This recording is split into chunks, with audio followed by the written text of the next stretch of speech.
guys and welcome to the channel. Today I'm going to show you how you can enable Incognito mode in the four most popular browsers on your Samsung Galaxy A54 5G.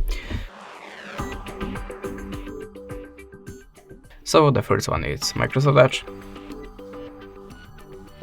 In this web browser you have to click the taskbar icon, switch to the in private and add a tab by this little plus. In the Opera, I have to pass the first setup, so give me a second. Okay, now you have to open the taskbar icon, switch to the private and add a tab.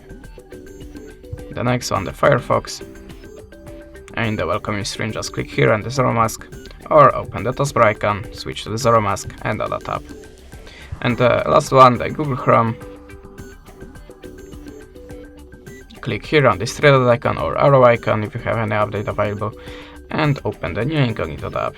And now your history, the cookies files, the completed forms or even the words in the keyboard will be not saved.